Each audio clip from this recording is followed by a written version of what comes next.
High atop the battlements of Castle Curmudgeon, where you will never find a more wretched hive of scum and villainy. Good evening, Mr. and Mrs. America, and all ships at sea. Welcome to Blast Radius. Glad to have you with us tonight. And since this is the part of the program where we traditionally talk about the worst people in the world, it is only fitting that we should open with a momentous bit of news out of the entertainment world, where, after what feels like several years of persistent rumors and whispers and innuendos regarding her impending departure, our long national nightmare is over, and Kathy Kennedy is finally, mercifully, well and truly gone as the CEO of Disney Star Wars.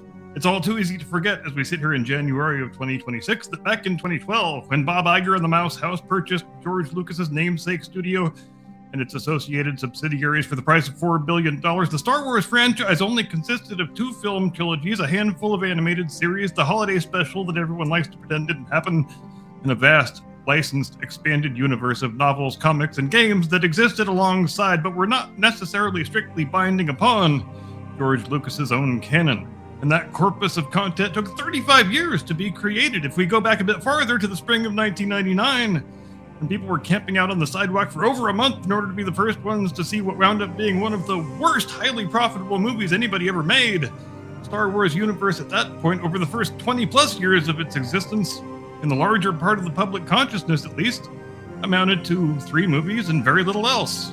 If you were a really hardcore fan, you might have read the Alan Dean Foster novelizations and the trilogy of Timothy Zahn sequel books, which is to say, to the extent that Star Wars gained an outsized cultural footprint, which it very much did, didn't have anything to do with a high volume of content. It had to do with the fact that a lot of people really liked the modest amount of content that there was. And what was Kathy Kennedy's first act when she took the reins of what was now Disney Lucasfilm? Well, she declared that all of that expanded universe content was now non-canonical, and she flushed it right down the shitter. Because by God, this is the Kathyverse now, and you insolent plebes better start getting used to it.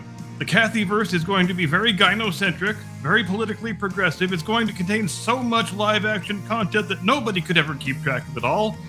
And much of that content is going to be so cringe-inducingly awful that some revisionist historians will be impelled to argue that the films of the prequel trilogy were actually good movies. That $4 billion purchase price, when we factor in nearly a decade and a half of inflation, translates to around $5.5 billion today. Is the Star Wars brand worth $5.5 billion right now? It almost certainly is not. In point of fact, it might not even be worth more than the 2012 sticker price. And why is that? It's because George Lucas understood something that Kathy Kennedy does not. It's a thing Disney used to understand, but which they stopped understanding when Bob Iger took over, namely, that scarcity creates value. Constant streams of new content, on the other hand, diminish value, and especially when the new content sucks. But because George Lucas understood that scarcity creates value, he was able to make a trio of very god-awful movies that still made a shitload of money. He made the most wildly successful film trilogy in the history of the world. It ended in 1983, and he obstinately refused to make any more films for over a decade and a half. And that mattered. That's why the brand was worth $4 billion in 2012, even though half of the 6 movies were really quite terrible. But when Kathy took over, her marching orders from Mr. Iger were perfectly clear. We want content, content, content. We want so much content that people don't even have a chance to take a breather after watching the last Star Wars thing before it is time to watch the next Star Wars thing. And of course, there was something larger and far more sinister at work here too, and it has much to do also with Disney's acquisition of Marvel Studios in that same year of 2012, but we will get to that in due course. First, let's do a brief post-mortem, or as brief as it can be given the sheer amount of content, of live-action Disney Star Wars under the stewardship of Kathy Kennedy.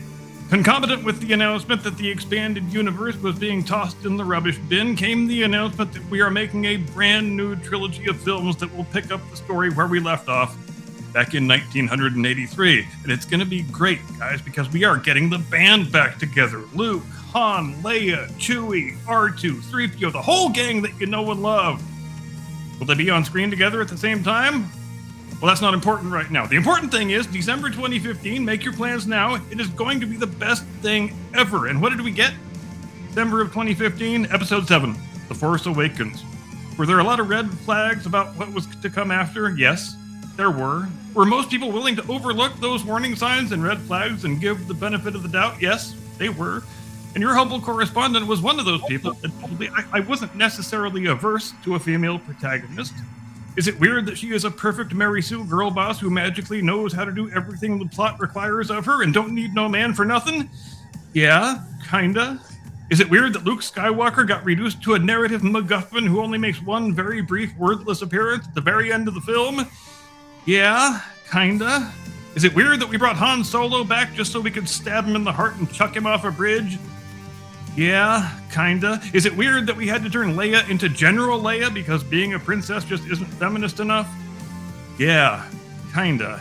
But it's okay. It's way better than The Phantom Menace. It feels, aesthetically at least, like we're in a Star Wars movie, at least compared to the prequel trilogy when there was just people in big green rooms pretending to interact with things that weren't there.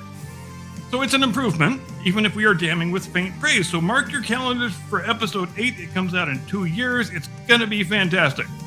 Oh, but no, you actually don't have to wait 2 years. You know why? Because we are not just making a sequel trilogy, we are also making new standalone Star Wars movies. In fact, we are going to put out a new Star Wars picture every single year until the goddamn end of time. And how exciting is that? So in addition to marking your calendar for episode 8 in 2017, mark your 2016 calendar for Rogue One, a Star Wars story. Remember that one line in the original Star Wars about how somebody stole the plans for the Death Star? Well, we are giving that one line of dialogue its very own movie. You are welcome.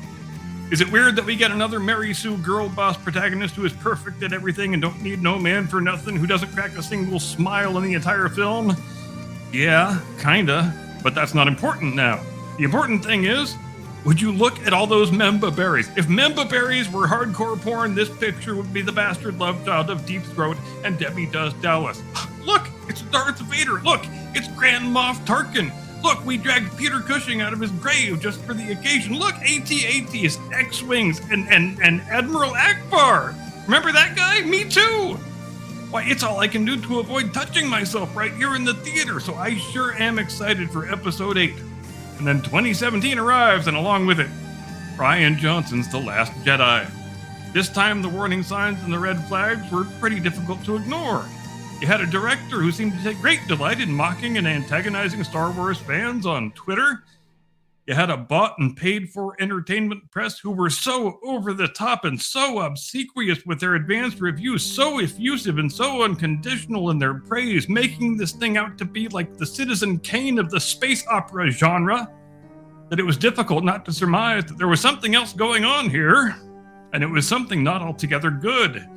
Our perfect, infallible Mary Sue girl boss who don't need no man for nothing makes her triumphant return, and she is even more perfect at everything now.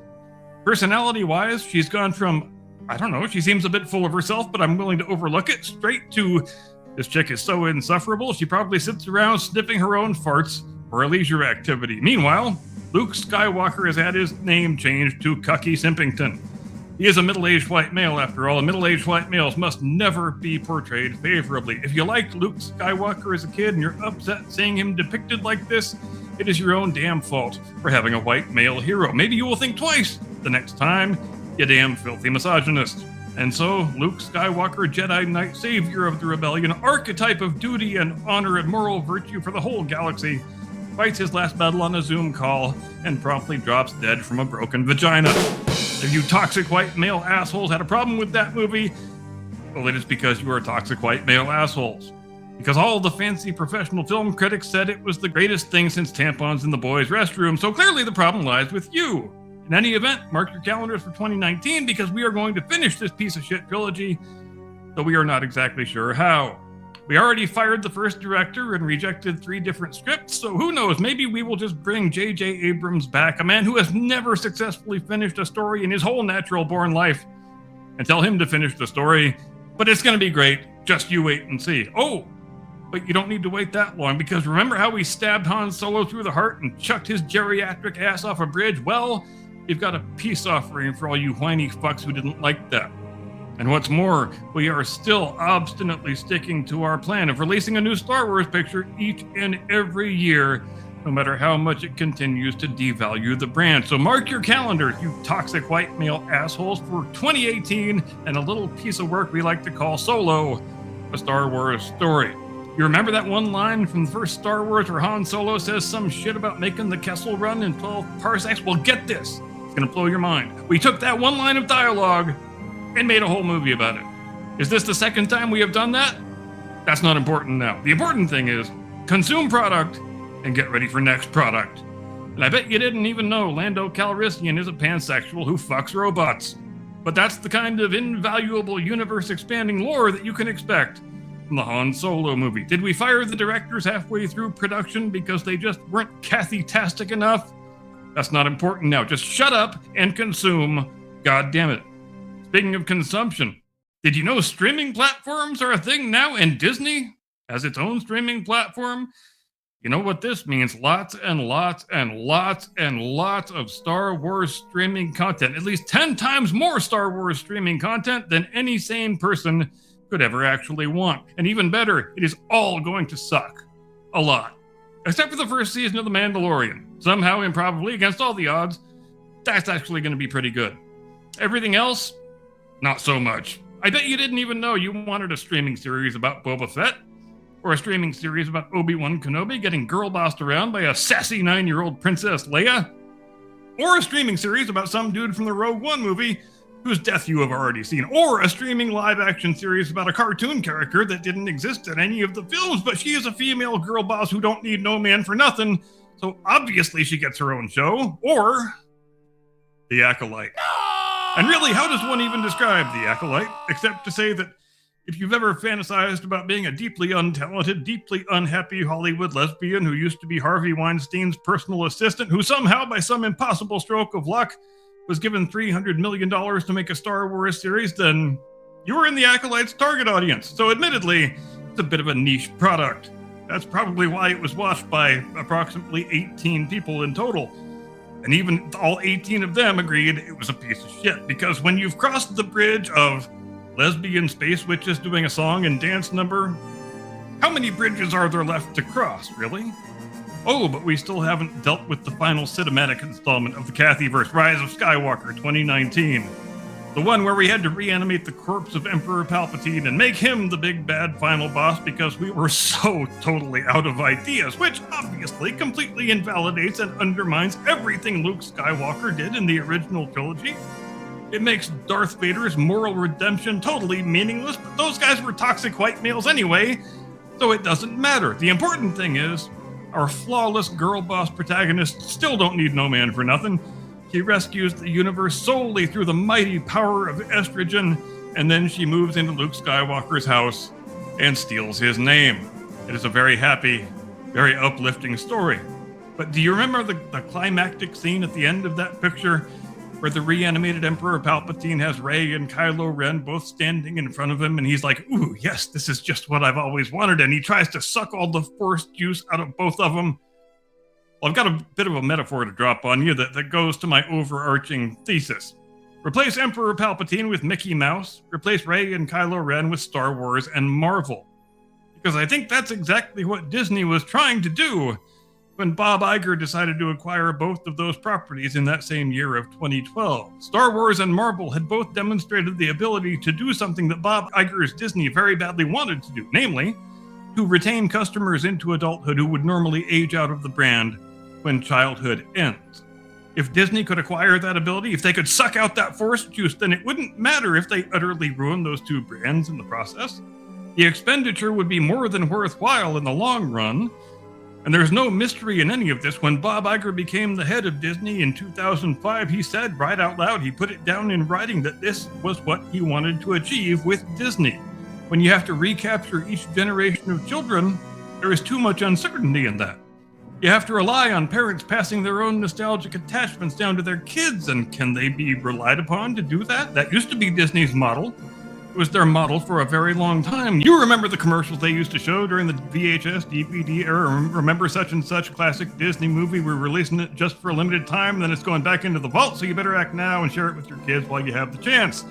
It goes back to that whole concept of scarcity creating value, even if the scarcity is false, invented, and contrived. But Bob Iger saw too much margin for error in that model. Capture the children and keep them permanently captured, he said.